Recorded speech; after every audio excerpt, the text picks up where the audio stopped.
નમસ્કાર દર્શક મિત્રો, જ્યારથી અધિક માસ અથવા મળ માસ તરીકે ચાલુ થયેલ આ પવિત્ર પુરુષોત્તમ માસ ચાલુ થયો છે, ત્યાંથી અનેક દર્શક મિત્રોને મારા પર સંદેશા અથવા ફોનથી વિનંતી આવે છે કે આના મહાત્મા વિશે તમે કાર્યક્રમ કેમ નથી કરતા. કારણ કશું જ ના હોઈ શકે. મારા તો રસનો વિષય છે. ઈશ્વર સ્મરણ આમે તમારે જમા કરવાનું આવતું હોય એ હંમેશા વિષય મને આકર્ષતો રહ્યો છે. એટલે આજે એની શાસ્ત્રોક્ત જે વિગતો છે એ સરળ ભાષામાં તમને સમજાવવા માટેનો એક પ્રયાસ હું આ વિડીયોના માધ્યમ થકી કરું છું. દોસ્તો, એવું કહેવાય છે કે આ આંગળી ચીધાનું પણ પુણ્ય છે. આપ પણ આ વિડીયો જેટલો વધારેમાં વધારે શેર થાય, જેટલા વધારેમાં વધારે લોકો આ જુએ અને એના થકી આ અધિક માસ અથવા પુરુષોત્તમ માસમાં શાસ્ત્રોક્ત રીતે પુણ્ય અર્જન કરવા માટે પ્રવૃત્ત બને તેવું કરશો તો તમે પણ પુણ્યના ભાગીદાર બનશો. મૂળ વાત પર આવીએ દોસ્તો, તો આપણા દેશમાં મહિનાઓ બે રીતે ગણાય છે. એક લ્યુનાર મંથ એટલે કે ચંદ્રમાસ, અને બીજો સોલાર મંથ એટલે સૂર્યમાસ. પહેલી વાત કરીએ ચંદ્રમાસની. ચંદ્રમાસ એ ચંદ્રના પૂર્ણ ચક્ર પર આધારિત હોય છે. તમે જાણો છો, સુદ એકમથી અમાસ સુધી ના દિવસનો એ મહિનો. એટલે ચંદ્રમાસ એ ચંદ્રના પૂર્ણ ચક્ર પર આધારિત હોય છે. એકમથી ચંદ્ર વધતો વધતો પૂનમે પૂર્ણ કળાનો થાય, પછી એને ક્ષય લાગે, ઘસાતો ઘસાતો અમાસ સંપૂર્ણપણે વિલીન થઈ જાય, વળી પાછો એકમથી એની વૃદ્ધિ થાય. એટલે અમાવાસ્યાથી અમાવાસ્યા સુધીનો અથવા પૂનમથી પૂનમ સુધીનો આ સમયગાળો, તેની અવધિ આશરે 29.5 દિવસ. ખરી રીતે જોઈએ તો 29 દિવસ 12 કલાક ને 44 મિનિટ હોય છે. હિન્દુ કેલેન્ડરમાં આ માસ ચંદ્રના તબક્કા પ્રમાણે સુદ અને વદ બે ભાગમાં વહેંચાયો છે. સુદને આપણે શુક્લ પક્ષ કહીએ છીએ, વદને કૃષ્ણ પક્ષ કહીએ છીએ. ગુજરાતી અથવા હિન્દુ વિક્રમ સંવતમાં આ માસોના નામ કારતક, માક્ષર, પોષ, મહા, ફાગણ, ચૈત્ર, વૈશાખ, જેઠ, અષાઢ, શ્રાવણ, ભાદરવો અને છેલ્લો તે આસો એમ 12 માસના 12 નામ છે. અને એના વિવિધ નક્ષત્રો હોય છે. સૂર્ય મહિનાની વાત કરીએ, સોલાર મંથ, તો સૂર્ય જે રાશિમાં જાય એ પ્રમાણે એ ગણાય છે. સૂર્યમાસ એ સૂર્ય રાશિના ચક્ર જ્યોતિષીય રાશિઓમાં એક રાશિમાંથી બીજી રાશિમાં પ્રવેશ કરે, મકરમાં પ્રવેશ કરે, ત્યારે આપણે મકર સંક્રાંતિ ઉજવીએ છીએ. તો એ એક રાશિમાંથી બીજી રાશિમાં સંક્રાંતિ સુધીનો સમયગાળો ગણાય છે. તેની અવધિ આશરે 30 થી 31 દિવસ હોય છે. સૂર્ય જ્યારે મેષ રાશિમાં પ્રવેશ કરે ત્યારે નવું સૂર્ય વર્ષ શરૂ થાય છે, જેને આપણે ગુડી પડવો અથવા ચૈત્રની પડવે પણ અંગ્રેજી તારીખો પ્રમાણે પણ માર્ચની છેલ્લો મહિનો સૂર્ય વર્ષનો, માર્ચની 25મી થી એપ્રિલની 14 સુધીનો, અને પછી એપ્રિલની 14 થી આગળ મેની 14 સુધી, એમ મેષ, વૃષભ એ રીતે ગણાય છે. સૂર્ય જ્યારે મેષ રાશિમાં પ્રવેશ કરે છે ત્યારે નવું વર્ષ શરૂ થાય, સૂરજનું વર્ષ શરૂ થાય. અને નામો સામાન્ય રીતે ચંદ્ર રાશિ અનુસાર હોય છે. દાખલા તરીકે મકર રાશિ હોય તો ખ અથવા જ અક્ષર ઉપરથી નામ હોય. મિથુન રાશિમાં ચંદ્ર પડ્યો હોય તો ક, છ, ગ એ ઉપરથી નામ હોય. વૃષભ રાશિમાં ચંદ્ર હોય તો બ, વ, ઉ એ અક્ષર પરથી નામ હોય. સિંહમાં હોય ચંદ્ર તો મ, ટ એ ઉપરથી નામ હોય. એમ માણસનું નામ રાશિ ઉપરથી પાડવાનું હોય તો એનો ચંદ્ર જે રાશિમાં છે એ રાશિ પ્રમાણે એનું નામ પાડવામાં આવે છે અને એ મુજબનું એ ફળ ભોગવે છે. આ પ્રાથમિક વાત થઈ દોસ્તો. હવે મૂળ વાત પર આવી તો જે ચંદ્રમાસ છે એ ટૂંકો છે, 29 દિવસ 12 કલાક 44 મિનિટ. એ 12 મહિના થાય તો 354 દિવસ લગભગ 9 વર્ષ બને. જ્યારે સૂર્યમાસ પ્રમાણે નવું વર્ષ 365 દિવસનું થાય. સૂર્યમાસ પ્રમાણે નવું વર્ષ 365 દિવસનું થાય. પરિણામ શું આવે? ચંદ્રમાસ અને સૂર્યમાસ બેમાં ફરક થાય. આ તફાવતને કારણે ચંદ્ર વર્ષ સૂર્ય વર્ષ કરતા 11 દિવસ ટૂંકું પડે. હિન્દુ જે કેલેન્ડર છે એ સૂર્ય ચંદ્ર બંને આધારિત છે. એટલે દર વર્ષે 11 દિવસ પાછળ પડે તો દર 2 થી 3 વર્ષે આ ચંદ્ર પાછળ પડ્યો અને સરખો લાવવા માટે એક વધારાનો મહિનો આપવો જોઈએ. જેમ લીપ યર આવે છે અંગ્રેજીમાં, એ લીપ યર એટલે જે વર્ષને 4 ભાગી શકાય એ વર્ષે ફેબ્રુઆરી 29 દિવસનો થાય, બાકી ફેબ્રુઆરી 28 દિવસનો હોય. બધા જ મહિના આપણા ત્યાં પડવેથી અમાસ સુધીના 30 દિવસના હોય. અંગ્રેજીમાં એવું નથી હોતું. અંગ્રેજીમાં જાન્યુઆરી 31, ફેબ્રુઆરી 28 કે 29, માર્ચ 31, એપ્રિલ 30, મે 31, જૂન 30, એ રીતે 30, 31, 30, 31 અને લીપ યર હોય ત્યારે, દાખલા તરીકે અત્યારનું વર્ષ ચાલે છે 2026, એને આપણે 4 ભાગીએ તો 4 પંચા 20, વધી રહી 0, 2 વધી રહી 0, 2 ના 2 26, 26 ને 4 ભાગીએ તો વધી 2 રહેશે. વધી 0 રહે જે વર્ષમાં, એટલે 26 ના બદલે 2028 કરીએ આપણે અને 4 ભાગીએ તો 4 પંચા 20, 0 0, 4 સીતો 28, એટલે 2028 ના વર્ષમાં ફેબ્રુઆરી 29 દિવસનો છે. અને તમે જાણો છો મોરારજીભાઈ દેસાઈનો જન્મદિવસ 29 ફેબ્રુઆરી છે. એટલે દર 4 વર્ષે એક દિવસે બર્થડે આવે એમની. આ અંગ્રેજી કેલેન્ડરની વાત કરી આપણે. સૂર્ય કેલેન્ડરની વાત કરી, ચંદ્ર કેલેન્ડરની વાત કરી. ચંદ્ર કેલેન્ડર એક પાછું રહે છે એટલે દર 3 વર્ષે એક મહિનો ઉમેરવો પડે ને એ એક મહિનો એની આપણે આ વાત કરીએ છીએ. કારણ કે આપણે ચંદ્રવર્ષ પ્રમાણે ચાલીએ છીએ. આપણી દિવાળી, નવરાત્રી બધું ચંદ્રવર્ષ પ્રમાણે આવે છે. ત્યારે નવું વર્ષ ક્યારે શરૂ થાય? તો ચંદ્ર આધારિત જે મહિનાઓ આપણે ગણીએ છીએ તેમાં નવું વર્ષ વિક્રમ સંવતથી શરૂ થાય, કારતક સુધી એકમથી શરૂ થાય અને એને હિન્દુ લુનાર યર કહેવાય. જ્યારે સોલાર કેલેન્ડરમાં, સૂર્ય ઉપર ચાલતા કેલેન્ડરમાં નવું વર્ષ ચૈત્ર માસની શુક્લ પ્રતિપદા, ગુડી પડવા, એનાથી શરૂ થાય. ઉગાદી, નવરાત્રિની શરૂઆત, ચૈત્રી નવરાત્રિની શરૂઆત પણ એનાથી થાય. આ સામાન્ય રીતે માર્ચ એપ્રિલમાં આવે, વસંત ઋતુમાં આવે અને ગુજરાતમાં વિક્રમ સંવતને આપણે પાડીએ છીએ એટલે સામાન્ય રીતે ચૈત્રી વર્ષને મહારાષ્ટ્રીયન ભાઈઓ બહુ મહત્વ આપે છે. ગુડી પડવાનું એમનામાં વિશેષ મહત્વ છે. એ દિવસે એ લોકો ઘરના જ્યાં અગાશી હોય કે ઉપર એક તાંબાના લોટામાં દ્રવ્ય અને ગળપણ મૂકી અને રેજાથી વીંટાળી અને મૂકે છે અને કહે છે કે ગળ્યું ગળ્યું ખાઓ અને ગળ્યું ગળ્યું બોલો. એ ગુડી પડવા, એ પણ વણજોઈ મુહૂર્ત છે.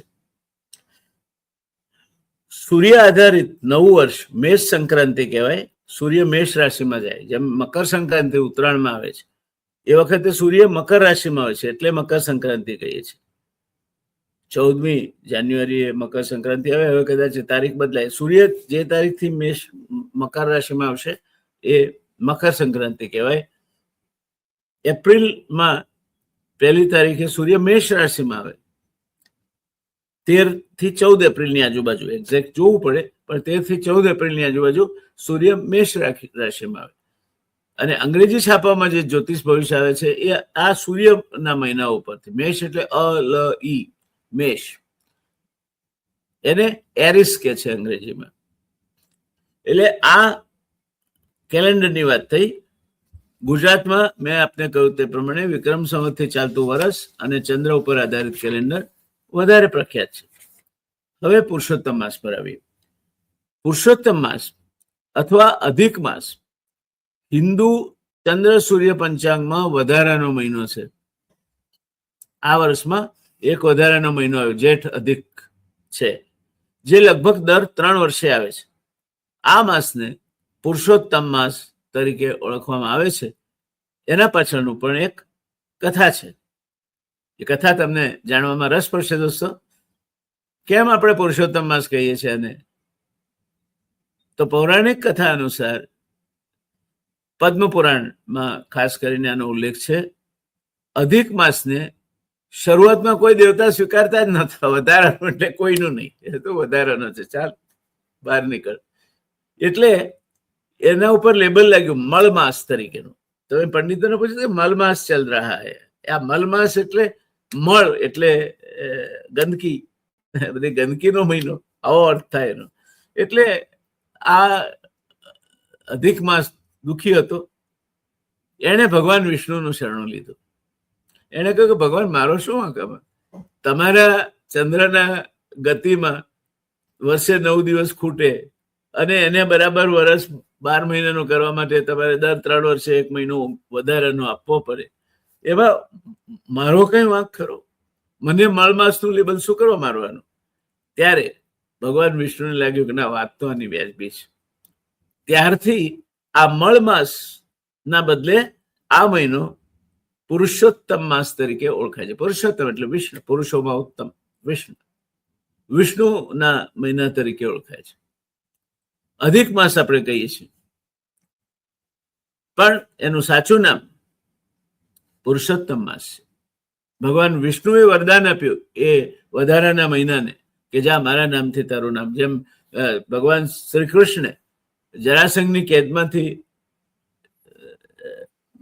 16,000 કન્યાઓને મુક્ત કરાવી અને એમણે કહ્યું કે તમને કોઈ પૂછે કે તમારા પતિનું નામ શું, તો બેધડક મારું નામ દેજો. એમનો ઉદ્ધાર કર્યો એમણે. એમ આ વધારાના મહિનાનો ઉદ્ધાર એ ભગવાન વિષ્ણુએ કર્યો. એને પુરુષોત્તમ માસ તરીકે ઓળખવામાં આવે છે. ભગવાન વિષ્ણુએ તેને પોતાનું નામ આપ્યું છે અને વરદાન આપ્યું. જુઓ, હવે સાંભળો, હવે સાંભળવા જેવી વાત આવે છે. આપણે હિન્દુએ આ બધી વાતો બહુ ભણ્યા હોઈએ તો પણ વિજ્ઞાન સાથે જોડવા કરતા ધર્મ સાથે જોડીને સમજવી જરૂરી છે. તો ભગવાન વિષ્ણુએ એને વરદાન આપ્યું કે આ માસમાં કરેલી ભક્તિ, એટલે પુરુષોત્તમ માસમાં કરેલી ભક્તિ, જેમ શ્રાવણ માસ પવિત્ર ગણાય છે શંકરની ઉપાસના માટે, એમ પુરુષોત્તમ માસમાં કરેલી ભક્તિ, જપ, તપ, વ્રત, દાન અને પૂજાનું ફળ અન્ય માસો કરતા અનેક ગણું એટલે કે અનંત મળે છે.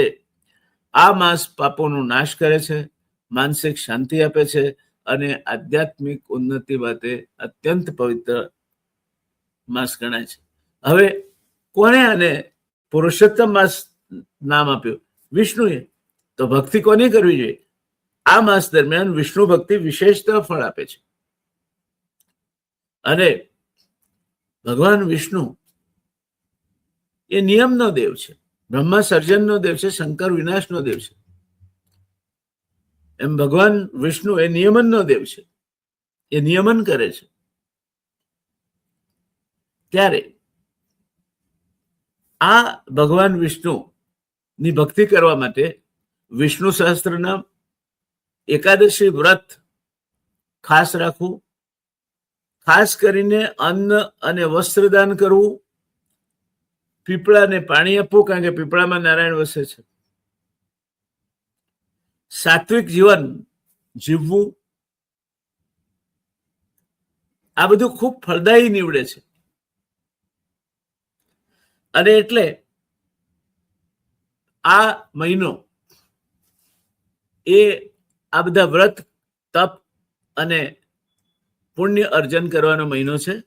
દોસ્તો, સાથોસાથ આ મહિનામાં લગ્ન, ગૃહ પ્રવેશ અને અન્ય શુભ કાર્યો, દાખલા તરીકે તમે દુકાન લીધી હોય, એનું કળશ મૂકવાનો હોય, આ કાર્યો સામાન્ય રીતે ટાળવામાં આવે છે, નહીં કરવા વધુ ઉચિત છે.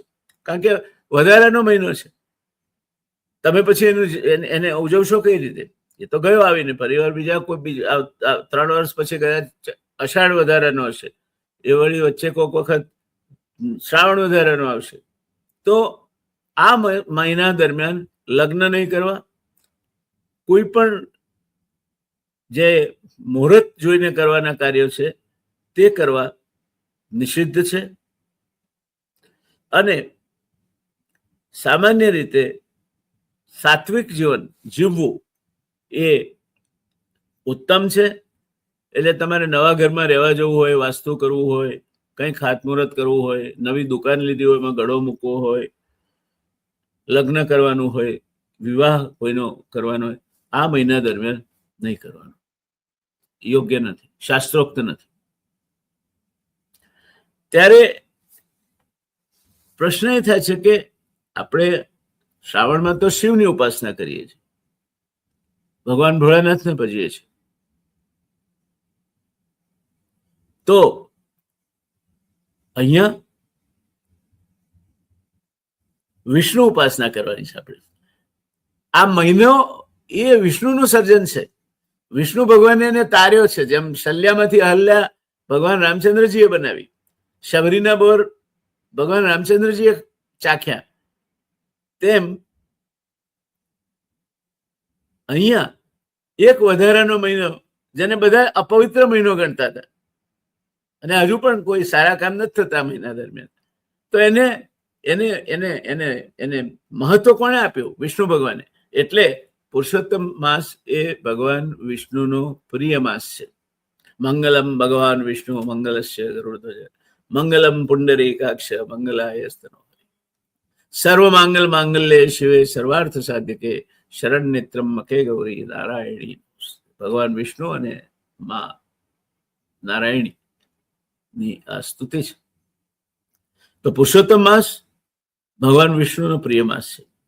આ માસમાં વિષ્ણુ ઉપાસના એટલે શ્રી કૃષ્ણ અથવા લક્ષ્મીનારાયણ, હરિ વગેરે ઉપાસના કરવી વિશેષ ફળદાયી માનવામાં આવે છે. સત્યનારાયણની કથા કરવા માટે આ ઉત્તમ મહિનો છે. કોઈ પણ દિવસ સત્યનારાયણનું વ્રત રાખવું હોય, સત્યનારાયણની કથા કરવી હોય, વિષ્ણુ સહસ્ત્ર નામના જાપ કરવા હોય, તો આ ઉત્તમ મહિનો છે. શાસ્ત્રો અનુસાર આ માસમાં વિષ્ણુ ભક્તિ કરનારને આખું વર્ષ ઉપાસના કરે તેના કરતા વધુ ફળ મળે છે. ભગવાને એટલો આ મળ માસ પર ઉપકાર કર્યો છે. શિવ ઉપાસના પણ સારી છે. શિવ પણ કલ્યાણનો દેવ છે. બોલા નાથ દેને વાલા, બોલા નાથ દેને વાલા કોઈ ઓર નહીં, બોલા નાથ દેને વાલા, બોલા નાથ દેને વાલા કોઈ ઓર નહીં. ડમ ડમ ડમ ડમ ડમરૂ બાજે, ડમ ડમ ડમ ડમ ડમરૂ બાજે, સાંબ સદા શિવ તાંડવ નાચે, वो है सबका तो रखवाला, तेरा मेरा पालनहारा कोई और नहीं. તો શિવની ઉપાસના પણ સારી છે. શિવ એટલે કલ્યાણ, કોઈ પણ સમયે ફળ આપે. પરંતુ આ મહિનો મલ માસ નહીં કહીએ આપણે, અધિક માસ એ પણ નહીં કહીએ, પુરુષોત્તમ માસ. હવે જયારે પણ ઉલ્લેખ કરો ત્યારે પુરુષોત્તમ માસ કહેજો, જેથી પુરુષોત્તમનું નામ તમારા જીભે આવે, ભગવાન વિષ્ણુનું નામ તમારા જીભે આવે. એ આ માસમાં વિષ્ણુ ઉપાસના વધુ અનુકૂળ અને પ્રબળ ફળ આપે છે. કારણ કે આ માસ વિષ્ણુને અર્પિત છે. વિષ્ણુ દ્વારા એને ખાસ આશીર્વાદ આપવામાં આવ્યા છે. સનાતન ધર્મમાં શિવ અને વિષ્ણુ બંને એક જ પરમાત્માના સ્વરૂપ છે તેવી ભક્તિના ભાવથી કરેલી કોઈ પણ ઉપાસના ફળદાયી થાય છે. પરંતુ આ માસના વિશેષ મહાત્મા અનુસાર વિષ્ણુ ઉપાસનાને વધુ પ્રાધાન્ય આપવામાં આવે છે. આ એ જ વિષ્ણુ જે શ્રી કૃષ્ણ રૂપે અવતર્યા, રામ રૂપે અવતર્યા, આ વિષ્ણુના અવતારો. અને એટલે એક શ્લોકો મહાભારત છે. એમાં એવું કહેવાય છે, આદૌ દેવકી દેવ ગર્ભ જનનમ ગોપી ગૃહે વર્ધનમ માયા પૂતન જીવિતાપહનનમ ગોવર્ધનોદ્ધારણમ કંસચ્છેદન કૌરવાદિ હનનમ કુંતી સુતા પાલનમ એતદ મહાભારત પુરાણ કથિતમ શ્રી કૃષ્ણ લીલામૃતમ શ્રી કૃષ્ણ લીલામૃતમ શ્રી કૃષ્ણ લીલામૃતમ. ભગવાન કૃષ્ણ ભગવાન વિષ્ણુનું સ્વરૂપ નો અંશ હતો. ત્યારે આ માસમાં વિષ્ણુ ભગવાનની ભક્તિ, નામ, જપ અને દાન પર વધુ ધ્યાન આપો. જો તમે શિવભક્ત છો તો પણ વિષ્ણુ સાથે જોડાયેલી પૂજા કરી શકો છો. બંનેની કૃપા પ્રાપ્ત થશે. શાસ્ત્રોમાં ક્યાંય નથી લખ્યું કે સાચા વૈષ્ણવે શિવની પૂજા નહીં કરવી. એવું છે જ નહીં, કોઈ જગ્યાએ નથી. બધા એકના એક છે. જુજવે રૂપ અનંત વાસે. ત્યારે જય શ્રી કૃષ્ણ. આ માસ તમારા માટે આધ્યાત્મિક રીતે શુભ રહે એવું તમે કંઈ નક્કી કરી શકો કે કોઈ પણ આ મહિના દરમિયાન, આમ તો કાયમ કરતો વધુ સારું, પણ આ મહિના દરમિયાન કોઈનો પણ ફોન આવે તો હલો કહેવાના બદલે જય શ્રી કૃષ્ણ. કોઈને મળો, જય શ્રી કૃષ્ણ ભાઈ, જય શ્રી કૃષ્ણ કહી શકાય. વિશેષ પુણ્ય મળશે. પરણે પુણ્ય છે. આ તો કૃષ્ણ તો તમારા શ્વાસોશ્વાસ સાથે જોડાયેલ છે. વિષ્ણુ તમારું નિયમન કરે છે. એ સુદર્શન ચક્રધારી, શેષનાગ પર સુવાવાળા, લક્ષ્મીજીના ભરતાર વિષ્ણુ આ દુનિયાનું સંચાલન કરે છે. એનું નામ દેવાથી કલ્યાણ થાય. એટલે અધિક માસ ભગવાન વિષ્ણુ નો પ્રિય માસ છે.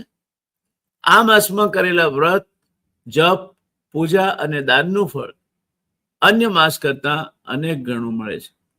આ માસમાં વ્રતો કરવાથી પાપોનો નાશ થાય, આધ્યાત્મિક ઉન્નતિ થાય અને મનની શાંતિ મળે છે. ત્યારે મને તમે પૂછશો કે જયદારભાઈ આ બધી વાતો તો તમે કઈ ડાઈ કરી, પણ કયા વ્રત કરવા, શું કરવું, એનું તો તમે કઈ વિગતો આપો. તો દોસ્તો એની વિગતોમાં આપણે આગળ વધીએ. એની વિગતોમાં પુરુષોત્તમ માસ એ પૂરા માસનું વ્રત કરી શકાય છે.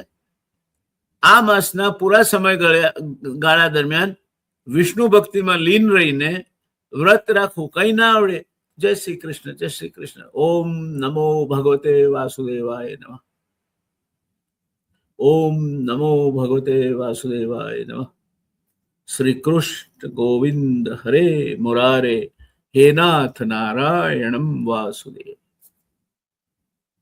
અમારા દેવશંકર બાપા સિદ્ધપુરમાં પરમ તપસ્વી સંત વિભૂતિ, એમની પાસે બાળપણમાં જવાનું થતું. વંદન કરીએ ત્યારે બાપા એક જ વાત કે, બોલો નમો ભગવતે વાસુદેવાય. આ નમો ભગવતે વાસુદેવાય બધું આવી ગયું. એટલે પુરુષોત્તમ માસ દરમિયાન, આ માસના પૂરા સમયગાળા દરમિયાન વિષ્ણુ ભક્તિમાં લીન રહીને ભગવાન વિષ્ણુનું સ્મરણ કરવું, નક્ત ભોજન કરવું. એટલે દિવસે ઉપવાસ રાખીને રાત્રિના પહેલા પ્રહરમાં સૂર્યાસ્ત પછી એકવાર સાત્વિક ભોજન કરવું. એટલે લસણ, ડુંગળી વગેરે જે તામસી ખોરાક છે એનો ત્યાગ કરવો. પહેલો પ્રહર સૂર્યાસ્ત પછીનો, એ દરમિયાનમાં સાત્વિક ભોજન કરવું. આનું ખૂબ મહત્વ છે. અન્ન તેવો ઓડકાર. માણસ રસોઈ કરે છે એ એના હાથથી કરે છે.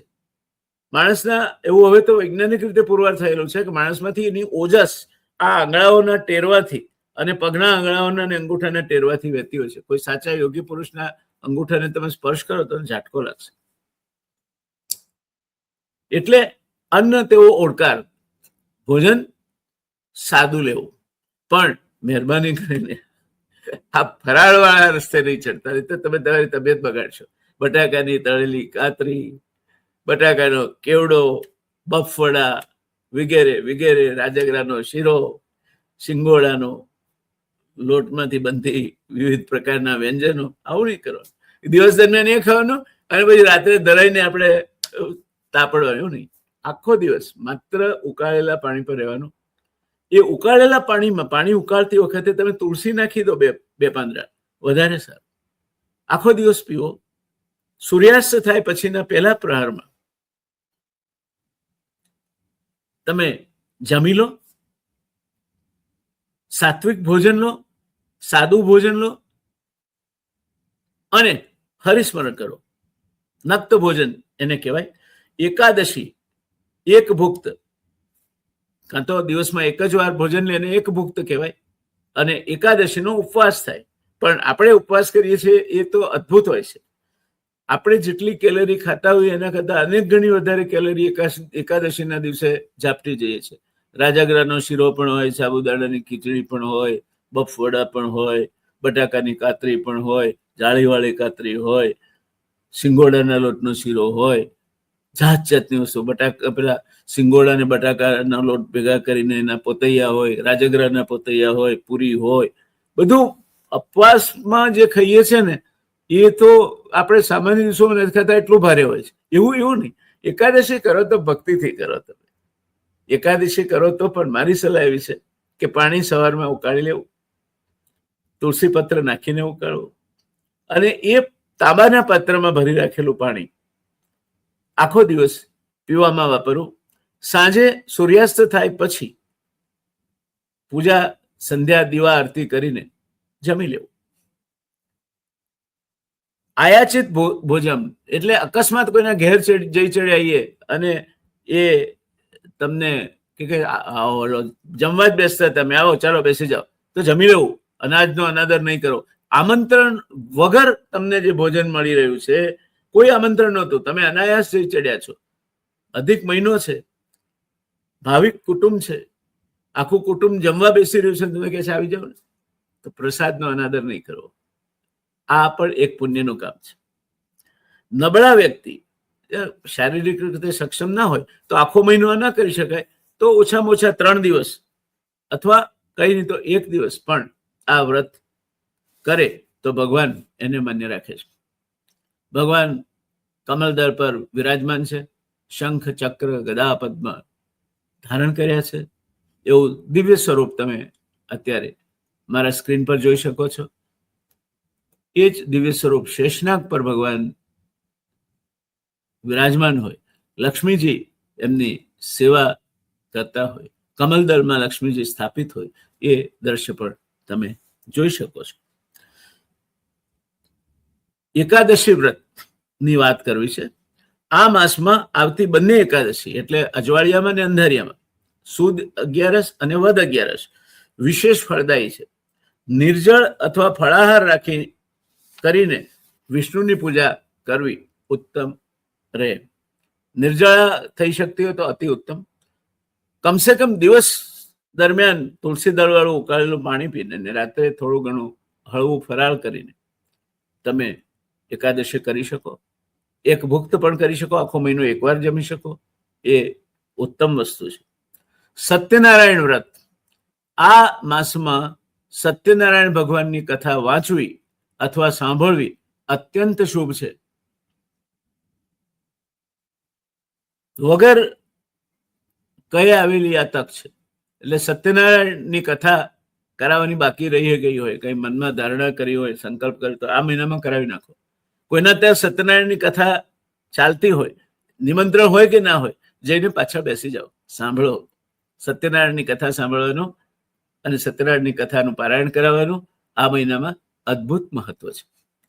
અન્ય વિશેષ વાતો દોસ્તો, વરદા ચતુર્થકી અધિક પંચમી, અધિક ષષ્ઠી એટલે 2 તિથિઓ હતી, 5મ 2 હોય, 6 2 હોય, આપણા કેલેન્ડરમાં એવું થતું હોય છે. વગેરે તિથિઓ પર વિશેષ પૂજા અને વ્રત ફળદાયી બને છે. પ્રદોષ વ્રત, ખાસ કરીને ગુરુવારે જો પ્રદોષ આવતો હોય તો ગુરુ પ્રદોષ ઉત્તમ ફળ આપે છે. પૂર્ણિમાનું વ્રત એ પણ ઉત્તમ ફળ આપે છે. વ્રત દરમિયાન શું કરવું જોઈએ? તો રોજ વિષ્ણુ સહસ્ત્રનામ પાઠ અથવા હરિનામ જપ. હરે કૃષ્ણ કૃષ્ણ કૃષ્ણ હરે હરે, શ્વાસોશ્વાસ સાથે આપણા એ જપ ચાલતો હોય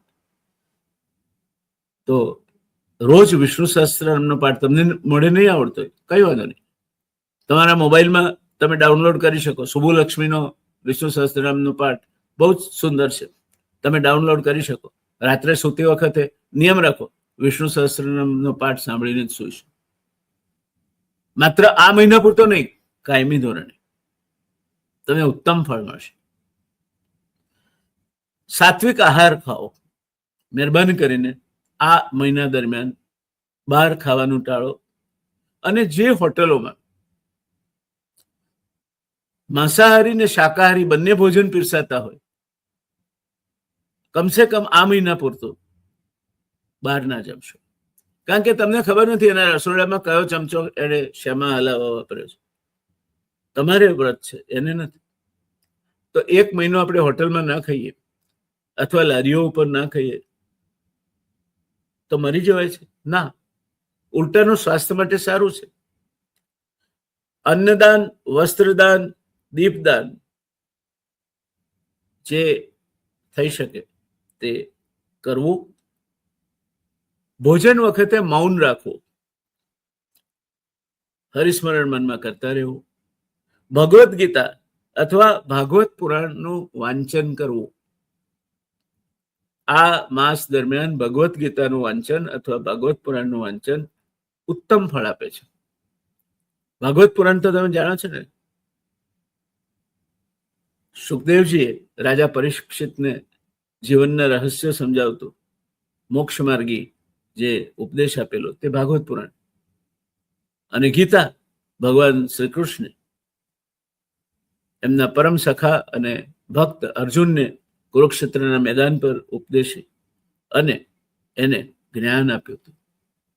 એમને કહ્યું હતું કે કોઈ તારા સગા નથી, કોઈ તારા વાલા નથી, તો નિમિત્ત માત્ર છે. અને અર્જુને જ્યારે ધનુષબાણ હેઠા મૂકી દીધા હતા ત્યારે આ અર્જુનને વિરાટ સ્વરૂપ બતાવી ભગવાને અને મોં ખોલીને બતાવ્યું તો કે આ બધા મારી કાળના મુખમાં ગયેલા છે, તું મારે કે નહીં મારે એમનું મૃત્યુ નિશ્ચિત છે. અને પછી ભગવાન અર્જુનને આદેશ આપે છે, એ કહે છે ક્લૈવ્યમ માં સ્મગમઃ પાર્થ નૈતત્વય ઉપપદ્યતે. ક્લૈવ્યમ માં સ્મગમઃ પાર્થ, એ પાર્થ આ નપુસકપણું છોડી દે, એ તને શોભતું નથી. ક્લૈવ્યમ માં સ્મગમઃ પાર્થ નૈતત્વય ઉપપદ્યતે ક્ષુદ્રમ હૃદય દૌર્બલ્યમ ત્યક્તોત્તિષ્ઠ પરંતપ. આ તારા હૃદયની નબળાઈ છે, એને છોડ, ઉભો થા અને હે અર્જુન તું યુદ્ધ કર, યુદ્ધ કર, યુદ્ધ કર, કારણ કે યુદ્ધ એ જ તારો ધર્મ છે. હવે આને માત્ર યુદ્ધના જ અર્થમાં નથી લેવાનું. સહેલો છે, સંસાર નભાવવો અઘરો છે. આપણે સંસારીઓ રોજ એક યા બીજી સમસ્યા સાથે યુદ્ધ કરતા હોઈએ છીએ. ક્યારેક ભાગી પડ્યા છે, ક્યારેક થાકી જવાય છે, ક્યારેક કંટાળીને બોલી જવાય છે, હે ભગવાન ઘણું થયું, હવે ઉપાડી લે, નથી સહન થતો. નહીં, હજુ ના તારામાં જીગર હોય તેટલું આ જન્મમાં બધું પતાવી દે, જેથી બીજા જન્મમાં મારે તારાથી વિખૂટા ન પડવું પડે. એટલે ભગવદ્ ગીતા અથવા ભગવત પુરાણનું વાંચન કરવું. ભગવાન વિષ્ણુના સ્મરણનો એક બીજો પણ શ્લોક છે, શાંતાકારમ ભુજગ શયનમ પદ્મનાભમ સુરેશમ વિશ્વાધારમ ગગન સદૃશમ મેઘવર્ણમ શુભાંગમ લક્ષ્મીકાંતમ કમલનયનમ યોગીભિર્ધ્યાન ગમ્યમ વંદે વિષ્ણુર્ભવભયહરમ સર્વલોકૈકનાથમ. હે ભગવાન વિષ્ણુ, હે દીનાનાથ, સર્વે લોકના માલિક, હું તારા શરણોમાં છું. આ ભાવ હશે જો તો ભગવાનનો છૂટકો નથી તમારી સામે જોયા વગર. પીપળાને પાણી આપવું. આપણા ત્યાં તો પીપળો જોયો નથી કે કાપ્યો નથી. કેમ? તો મૂળ દિવાલને નબળી પાડી દેશે હાથે. પીપળો એક જ એવું ઝાડ છે કે જે રાત્રે પણ ઓક્સિજન આપે છે. આ પીપળો છે જેના ભોયા ખાઈને દધીચી મૂર્તિએ પોતાના હાડકા આપી દીધા. એમના પત્ની એમની પાછળ સતી થયા. ત્યાર પછી જે નાનું બાળક એ પીપળાના ભોયા ખાઈને મોટું થયું. એનું નામ પડ્યું પીપલાદ ઋષિ. આ પીપળો છે. પીપળામાં સ્વયં નારાયણનો વાસ છે. એને પીપળે પાણી રેડાય એ ઉત્તમ છે. તામ્ર પાત્રમાં ભરીને રેડાય અતિ ઉત્તમ છે. કારણ કે સુવર્ણ કે ચાંદી આપણા ગજા બહારની છે મોટા ભાગના લોકોના. પીપળાને પાણી આપવું, ગાયને ચારો આપવો. ગાયના રૂએ રૂએ દેવ છે.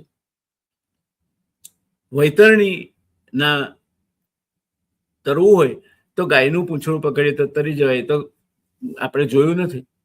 પણ તમે તળાવમાં પડ્યા ડૂબતા હો ને અને ગાયનું પૂંછડું પકડો તો એ તમને કિનારે લાવે, અને ભેંસનું પકડો તો વચ્ચે જઈને બેસી જાય. આ ગાય છે.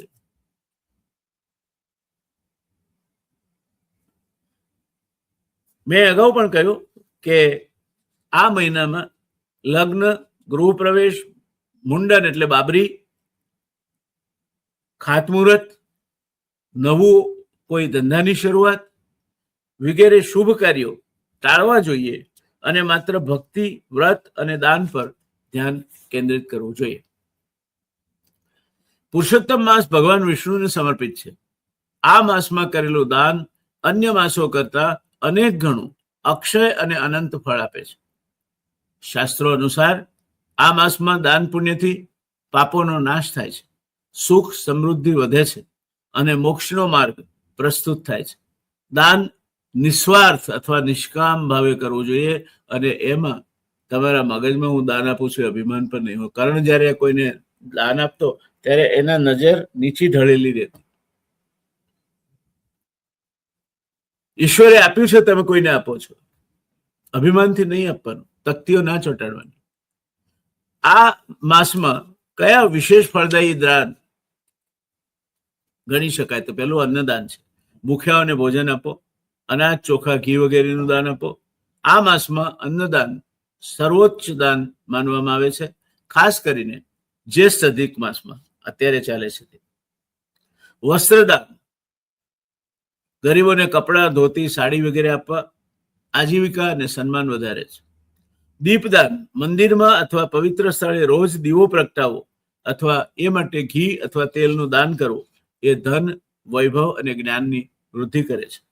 જળદાન, પાણીની પરબ બેસાડવી, શરબત, છાસ અથવા કુવા કે પીવાના પાણીની વ્યવસ્થા કરવી. એના થકી ગરમીના માસમાં આપ અનેક જીવોને રાહત પહોંચાડો છો.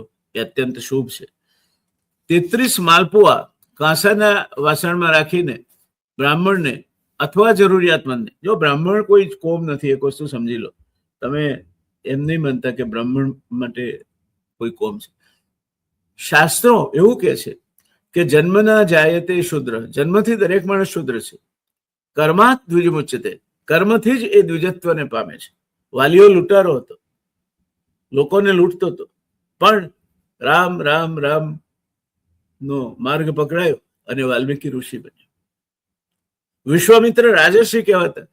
જે દિવસે એમણે રોષ ત્યાજ્યો એ દિવસે સ્વયં વશિષ્ઠ ઋષિએ એમને પોતાની બાહોમાં લઈને બેઠી પડ્યા અને કહ્યું કે બ્રહ્મર્ષિ ઉઠો. એટલે બ્રાહ્મણ કોઈ જાત નથી, બ્રાહ્મણ કર્મથી થવાય છે. અને એટલે જ બ્રાહ્મણને દ્વિજ કહેવાય છે. એક પહેલા તમે જન્મો છો માના ખોળે, અથવા પક્ષી ઈંડું મૂકે છે, તેને ઈંડામાંથી પક્ષી આવે, એટલે પક્ષીને દ્વિજ કહેવાય અને બ્રાહ્મણને દ્વિજ કહેવાય. બ્રાહ્મણ 2 વખત જન્મે છે. એક વખત માના પેટે જન્મે છે, બીજા વખત કર્મ થકી, યજ્ઞોપવિત પછી કર્મ થકી એ બ્રાહ્મણત્વને ઉજાગર કરે છે. એ એનો બીજો જન્મ છે. એ બીજો જન્મ જેને લીધો એ બ્રાહ્મણ કહેવાય. આ 33 માલપુઆ કાંસાના પાત્રમાં મૂકીને દાન આપવાથી પરિવારમાં સુખ, સંતાન ની વૃદ્ધિ થાય, સંપત્તિમાં વૃદ્ધિ થાય, તમામ પાપોનો નાશ થાય. અન્ય મહત્વના દાન છે જે તમારી શક્તિ પ્રમાણે ગૌદાન, ગાયોને ચારો, કોઈ ગૌશાળામાં એકાદ મહિનાનો ચારો તમે પૂરો પાડી શકો. પુસ્તક દાન, ભગવદ્ ગીતા, ભાગવત, વિષ્ણુ સહસ્ત્રનામ જેવા પુસ્તકો ભેટ આપી શકાય. કરિયાણું અથવા રસોઈના સામાન ભેટ આપી શકાય. ઘી, અનાજ, મસાલા વગેરે બ્રાહ્મણ અથવા મંદિરમાં, અથવા કોઈ અનાથ આશ્રમ હોય, બાળકોને જમાડતી કોઈ સંસ્થા હોય, એમાં દાન આપી શકાય. દાન કરવું હોય દોસ્તો તો નિષ્કામ ભાવે કરો. મનમાં જરા પણ અભિમાન નહીં રાખો, વળતરની આશા રાખો નહીં. તિથિ અનુસાર પૂર્ણિમા, એકાદશી, દ્વાદશી એટલે પૂર્ણિમા, એકાદશી, બારસ, અમાવાસ્યા, વ્યતિપાત યોગ, આ દિવસો દાન માટે શ્રેષ્ઠ છે. રોજ થોડું થોડું દાન કરવું શ્રેષ્ઠ છે. દાન સાથે વિષ્ણુ ભગવાનનું સ્મરણ હંમેશા કરતા રહો. શાંતાકારમ ભુજગશયનમ પદ્મનાભમ સુરેશમ. જુઓ, સામે જ દેખાય છે. શાંતાકારમ ભુજગશયનમ પદ્મનાભમ સુરેશમ વિશ્વાધારમ ગગન સદૃશમ મેઘવર્ણમ શુભાંગમ. જો મેઘ જેવો નીલ વર્ણ છે ભગવાનનો. મેઘવર્ણમ શુભાંગમ. લક્ષ્મીકાંતમ, બેઠા છે લક્ષ્મીજી સેવા. લક્ષ્મીકાંતમ કમલનયનમ, કમલ જેવા જેના નેત્ર છે. લક્ષ્મીકાંતમ કમલનયનમ યોગીભિર્ધ્યાનગમ, યોગીઓ જેનું ધ્યાન કરે છે તેવા હે ભગવાન વિષ્ણુ. યોગીભિર્ધ્યાનગમ્યમ વંદે વિષ્ણુ ભવભયહરમ. અમારા ભવના તમે ભય, પાપનો નાશ કરો. આ ભાવનાથી દાન કરો. ભગવાન વિષ્ણુનું મહત્વ મેં સમજાવ્યું. હવે એમનો ભગવાન વિષ્ણુ કરે છે શું? તો પહેલું કામ છે એમનું વિશ્વનું પાલન અને રક્ષણ કરવાનું. જ્યારે પૃથ્વી પર અધર્મ, અન્યાય અને અસંતુલન વધે છે ત્યારે ગીતામાં પણ ભગવાને કહ્યું છે કે યદા યદા હિ ધર્મસ્ય ગ્લાનિર્ભવતિ ભારત અભ્યુત્થાનમ ધર્મસ્ય તદાત્માનમ સૃજામ્યહમ પરિત્રાણાય સાધુનામ વિનાશાય ચ દુષ્કૃતામ ધર્મ સંસ્થાપનાર્થાય સંભવામી યુગે યુગે. જ્યારે આ પૃથ્વી પર પાપ વધી જશે, રાક્ષસી વૃત્તિનો કેર વધી જશે, ત્યારે ધર્મની રક્ષા કરવા માટે હું યુગો યુગોએ જન્મ લઈશ. ભગવાન વિષ્ણુના 10 અવતાર છે જે પ્રસિદ્ધ છે. પહેલો મત્સ્ય, કૂર્મ, કૂર્મ એટલે કાચવો, વરાહ. ચોથો નરસિંહ અવતાર, જેણે હિરણ્યકશ્યપુને માર્યો. વામન, જેણે 3.5 ડગલા જમીનમાં બલિરાજાને પાતાળમાં મોકલી આપ્યા. પરશુરામ, જે જમદગ્નિના પુત્ર હતા અને અપ્રતિમ શૌર્ય ધરાવતા અમર આત્મા છે. રામ, કૃષ્ણ, બુદ્ધ અને કલ્કી. બુદ્ધ સુધીના અવતારો થયા. કલ્કી અવતાર હજુ થશે. એના વિષ્ણુના 10 સ્વરૂપો છે અને આ અવતારોમાં રામ અને કૃષ્ણનું વિશેષ સ્થાન છે આપણી સંસ્કૃતિમાં. રામ અવતારમાં તેઓ મર્યાદા પુરુષોત્તમ બને છે. કૃષ્ણ અવતારમાં તેઓ સંપૂર્ણ પુરુષોત્તમ બને છે અને એ રીતે પ્રગટ થાય છે. વિષ્ણુ ભક્તિના માર્ગને પ્રોત્સાહન આપે છે. વૈષ્ણવ સંપ્રદાય, વિષ્ણુ ભક્તો હિન્દુ ધર્મનો એક મોટો અને મહત્વનો ભાગ છે. તેઓ કહે છે કે ભગવાન વિષ્ણુની ભક્તિ અને નામ સ્મરણથી મોક્ષ મળે છે. વિષ્ણુના પ્રતીકો કયા છે? તમે આ છબી જુઓ, વિષ્ણુના પ્રતીકો કયા છે તે તમે સમજી શકશો. વિષ્ણુના પ્રતીકો છે શંખ, ચક્ર, ગદા, પદ્મ. એના હાથમાં જો શંખ છે, ચક્ર છે, ગદા છે અને પદ્મ, કમળ છે, એ તેમના હાથમાં હોય છે. શેષનાગ પર તેઓ શયન કરે છે, જે અનંત અને સ્થિરતાનું પ્રતીક છે. લક્ષ્મીજી તેમના પત્ની છે, સામે સેવામાં બેઠા છે. સમૃદ્ધિ અને સૌભાગ્યની દેવી છે. સારાંશમાં ભગવાન વિષ્ણુ સ્થિરતા, રક્ષા, કરુણા અને ધર્મના પ્રતીક છે. તેઓ જગતને બનાવવા, ચલાવવા અને સુધારવાનું કામ કરે છે. હિન્દુઓ માને છે કે જ્યાં વિષ્ણુ છે ત્યાં લક્ષ્મી છે, એટલે કે ધર્મ અને ભક્તિમાં સમૃદ્ધિ સ્વાભાવિક રીતે આવે છે. અને એટલે જ વિષ્ણુ એ જ રામ છે, વિષ્ણુ એ જ કૃષ્ણ છે, વિષ્ણુ એ જ સર્વમાં વ્યાપી રહેલ પરમાત્માનું સ્વરૂપ છે. ઝડપથી કેટલાક વિષ્ણુ ઉપાસનાના મંત્રો આપને કહી જાઓ. સૌથી સહેલો અને સૌથી અગત્યનો દ્વાદશાક્ષરી એટલે 12 અક્ષરોનો મંત્ર છે. ઓમ નમો ભગવતે વાસુદેવાય. ઓમ નમો ભગવતે વાસુદેવાય. જેટલું થાય, જેટલી માળા કરી શકાય તેટલી કરો. નારાયણ મંત્ર છે. ઓમ નમો નારાયણાય, ઓમ નમો નારાયણાય. આ મંત્ર સર્વ તકલીફો દૂર કરે છે, વૈકુંઠ પ્રાપ્તિમાં સહાયક છે. ત્યાર પછી વિષ્ણુ ગાયત્રી મંત્ર છે. એ મંત્ર કે છે ઓમ નારાયણાય વિદ્મહે વાસુદેવાય ધીમહિ તન્નો વિષ્ણુ પ્રચોદયાત. આ મંત્ર જ્ઞાન, બુદ્ધિ અને આધ્યાત્મિક ઉન્નતિ માટે ઉત્તમ છે. ફરી સાંભળી લો. ઓમ નારાયણાય વિદ્મહે વાસુદેવાય ધીમહિ તન્નો વિષ્ણુ પ્રચોદયાત. આ મંત્ર જ્ઞાન, બુદ્ધિ અને આધ્યાત્મિક ઉન્નતિ માટે ઉત્તમ છે. હરે કૃષ્ણ મંત્ર. હરે કૃષ્ણ કૃષ્ણ કૃષ્ણ હરે હરે, હરે રામ રામ રામ હરે હરે. કલિયુગમાં સર્વોત્તમ મંત્ર છે. કીર્તનમાં બેઠા હો ત્યારે વિશેષ એનો જાપ કરી શકાય છે. ત્યાર પછી મંગલ મંત્ર છે. ઓમ અચ્યુતાય નમઃ, ઓમ અનંતાય નમઃ, ઓમ ગોવિંદાય નમઃ. વિષ્ણુના પંચરૂપ મંત્ર પણ ઉપયોગી છે. ઉપાસના કેવી રીતે કરવી? રોજ સવારે અથવા સાંજે શુદ્ધ વસ્ત્રે બેસીને તુલસીની સામે અથવા વિષ્ણુની મૂર્તિ સામે જાપ કરો. વિષ્ણુ સહસ્ત્રનામના પાઠ આ માસમાં વિશેષ ફળદાયી છે. સાંભળો તો ખરા, કમસે કમ તમારા મોબાઈલમાં સુબુલક્ષ્મીના કે અન્ય કોઈના તમે ડાઉનલોડ કરી લો. જાપ પહેલા ઓમ